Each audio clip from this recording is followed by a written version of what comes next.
Hey there, my sweet little magnolias. How are y'all doing? Uh, Life is good. Life is wonderful. Trust me, it is. And if it doesn't feel that way to you, just keep going on this healing path and it will get there. Trust me, it will. How are y'all doing today? We are going to go into the next key and next exercise in the book, The 12 Gates of Healing. You can get this on Amazon in this paperback. It's an 8.5 by 11 workbook size for $14.88, I think. Kindle is less than $10. I can't remember exactly how much. And if you cannot afford to get this and you need to go on this healing journey with the rest of us, please just send me an email. Email address is right there. And give me your name and address, and I will mail you a free copy of the book, the paperback edition, because I do not want the lack of money to stand in the way of your healing. So I'll send you a free copy, because when you go through this and you heal, lack will become a thing of the past. The universe takes care of us. It does. Especially when we believe that it does. I can see, looking back at my life, how the universe took care of me even when I didn't believe. But now that I am in alignment and believe that they have the best in store for me, it's even more care, more provision. I don't know. It's the law of attraction. That's just how it works. And yeah, so again, if you cannot afford this book, I will send you a free copy. Just send me an email and let me know your name and address, and I'll mail it to you ASAP. Y'all can also email me if you are going through this with us and you have questions or need some clarification or anything, or you just want to tell me something. I'd love to hear from y'all. Okay, now we are in Gate 4, which is the examination gate. We looked at how to discover what we need to work on as far as healing and let the universe prioritize it for you. The second key is a big one. Time to walk away from your addictions. Easier said than done, I know. I've had to do it, and I know. It's a hard one, right? But if you're using drugs, if you're using alcohol to cope, if you're using food or gambling or shopping or isolation, sleep to cope, these are all things that will stand in the way of your healing. You won't be able to be successful on this healing path. Anything that you do that alters your mind, and believe me, sugar, it gives you a dopamine dump. Cigarettes, I still haven't quit that one. Still working on that. In fact, I thought I'd be done with that by now. But anyway, I digress. Anything that gives you a dopamine dump can become an addiction, and it can hinder your healing. By the time I embarked on this journey, I had already quit drinking. I quit drinking in my early 20s when I got pregnant with my first child, and I never went back. I had quit smoking at that time. I had quit gambling. That was a big one for me too. I went back to smoking later, but that's another story. 14 years I quit. Can't believe I went back to it. Anyway, I was still addicted at that point when I started this journey to caffeine and sugar, Still working on the caffeine thing too. But I was able to continue on the road to recovery with those coping mechanisms still on board because they weren't as destructive as some of the other ones. So there's some that are not as harmful to you than others, but believe me, they're all hindrances on the path to healing. I was severely hampered by self-destructive thoughts, though. Every time I ate a donut or a piece of cake, every time I drank a Coke, yeah, it really hampered because I hadn't healed that part of me at the time. I know I'm kind of all over the place right now. I apologize. I'm trying to remember the order of the way things happened. But I didn't heal from the food addiction until a couple of years ago. So I was on this path of healing for a very, very, very long time while still addicted to sugar. And it was really difficult for me to let go of that, and really difficult for me to heal completely because I was tormented by those unsettling thoughts. You fat pig, you don't need to be eating that donut. Now, if I want a donut, I eat a fucking donut. And those thoughts aren't there anymore because I walked away from all of that.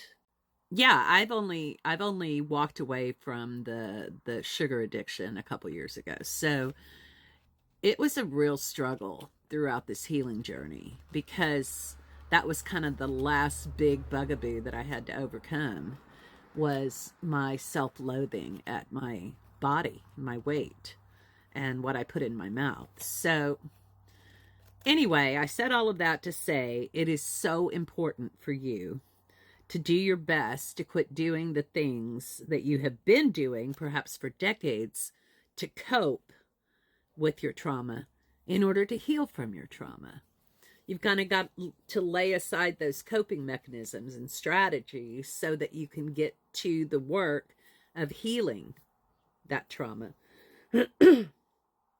While drug and alcohol addiction is very destructive, we all know that, other coping strategies can be equally damaging. I have seen people eat themselves to death. We've heard about it. You know, I knew someone personally who did, but we've all heard about it. They even have shows about it, My 600-Pound Life and 1,000-Pound Sisters and stuff like that, because, yeah, those people can eat themselves to death. I've seen people, and it almost happened to me, to gamble themselves into poverty or to shop their way into bankruptcy. Those were issues that I had problems with as well. It's time to stop, y'all. And I know it's easier said than done. Believe me, I wouldn't, like I said, I think in yesterday's video, I would not ask you to do something that I have not already done. I would not suggest it to you if I didn't know it worked. Just saying. So, we're going to do the next exercise, which is called identifying your addictions. We're going to look at together how to figure out what is an addiction, what is a coping strategy, and identify all of that. Okay? So you might want to take notes, because when you do this on your own, which you're going to need to do, then you have a little bit more understanding and clarity on how to do this. Okay? So if you need to, pause the video, go get a notebook and pen, and I'll see you in a second. Okay, let's get into the second exercise, which is called identifying addictions. So, like every exercise, you need your notebook or journal, a pen, and probably a box of Kleenex. You need to find a quiet space where you're not going to be disturbed, and be prepared to spend some time. And also, just like every exercise we do, you need to first connect with your spirit team, ground yourself, and take those 3 deep cleansing breaths. In through the nose, out through the mouth. Help calm you. And also, if you don't know how to do some of these spiritual exercises, there's an index in the back of the book that'll help you. All right. Now, we've done some work in the past to identify your triggers, your coping mechanisms, and your addictions. So let's just make a list of those. Start by making a list of what you've already identified. Are you an alcoholic? Or do you have what we call a drinking problem? Maybe you don't consider yourself an alcoholic, but you do binge drink and have a drinking problem. Do you have an addiction to drugs, cigarettes, caffeine, sugar, gambling, shopping, hiding, isolating, adrenaline-inducing activities, reading or watching shows, scrolling on TikTok or any other app?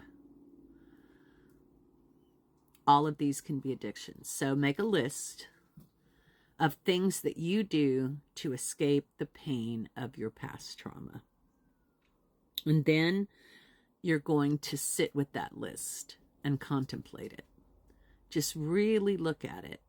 See if you can figure out where that addiction began, why that addiction began, why you turned to that particular coping mechanism, what comfort does it bring you. And then highlight the things that you want to focus on giving up. It's going to be hard to give up any of these things. And like I said, I've been on this journey for years and I'm still struggling with my addiction to nicotine and caffeine. So maybe the bigger ones are the ones you should focus on first. The ones that you know really, really affect your ability to live a successful life. When I decided to give up alcohol, I had a really important reason, and it was a baby. I was pregnant. But giving up alcohol for the pregnancy wasn't going to guarantee that I wouldn't go back to it once I was free of the pregnancy and had quit breastfeeding. I had to make a concerted decision, a concerted effort, and a hardcore decision to not go back to it, because I was married to an alcoholic and drug addict. And I think the thing that gave me the strength to not go back to it was my son. In fact, I know that's what it was. I didn't want him to be raised by two alcoholics. And even though neither one of my adoptive parents were alcoholics, they were addicts in other ways. And addiction in general is just unhealthy. So I didn't want my son to be raised with both an addict as a father and a mother. Ugh. But in the book, I say start with something easy. And that's probably a good suggestion. I wrote that for a reason.